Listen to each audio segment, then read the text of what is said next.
Weekend marks 6 months since the deadly Labor Day wildfire swept across Oregon. 11 people were killed, more than 1 million acres of land burned, and many homes destroyed. So much about that situation that we will never forget, including the red sky, all the smoke that blanketed much of the state for days. Our Lisa Balick is taking us back to the burn zone in Clackamas County, where dozens lost their homes to the Riverside Fire, and the rebuilding is just beginning. They're starting on our home.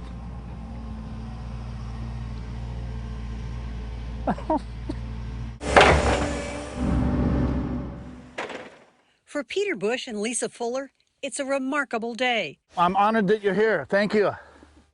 The start of a new home. To see sweet dreams taking shape in the sunshine, out from the shadow of dark memories. The horrible, horrible looking day it was with, black clouds and red sky. It was very Armageddon-ish. I've never feared for my life, and that day I did. This raging cloud that was just coming right at us. The wind was like in our face from this direction. It came right over that hill. The couple was torn between flight or fight that September day when the Riverside Fire raced towards their Estacada home. I remembered seeing photos of the Paradise Fire, and it terrified me. People were caught in their cars. I was horrified by those pictures from Paradise, and I did not want that to happen to my family. The cop came by and said, there's not going to be a fire department. You guys got to go. And I'm like, whoa. They grabbed the cats, what they could, and sped off. The next day, Peter returned to this. We were with him a few days later. And then I came up and it was like, oh, babe. And Tears. The house and everything inside demolished. The workshop where he built marimbas for school music programs incinerated, along with all the instruments and his tools. Insurance now helps pay for a temporary home rental and rebuilding, but the trauma is overwhelming.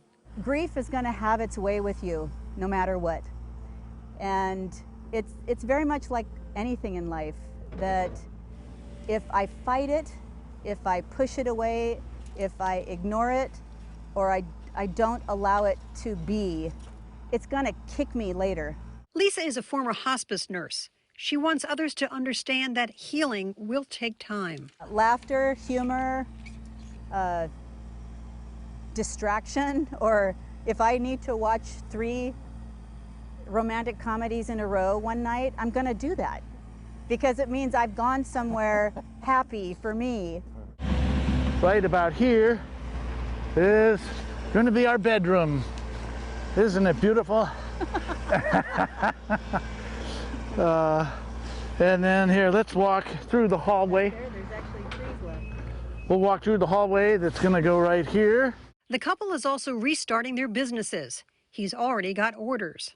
She's tending plant starts on someone else's property for now. Their hope, though, is to move into their new home by September, a year after the loss. When we designed the house is meant to be a stay until you're not here on the planet type of a home. It will be, they say, a place to celebrate. They married just a week after the fire. We're resilient. We have found our resilience. Yeah. And yeah, this tested us, that's for sure.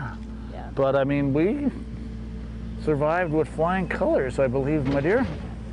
In Estacada, Lisa Balick, KOIN 6 News. Wow. Anybody going through trauma should listen to their words and the resiliency and how you have to lean into it all. You sense that resiliency and hope in their tone for sure. Absolutely. We will continue to follow Peter and Lisa through their rebuilding process. Now, as Lisa mentioned there, Peter makes marimbas and he did lose his entire workshop. There is a GoFundMe to help him rebuild. We've posted a link if you'd like to check that out. If you'd like to make a donation, that's at KOIN.com.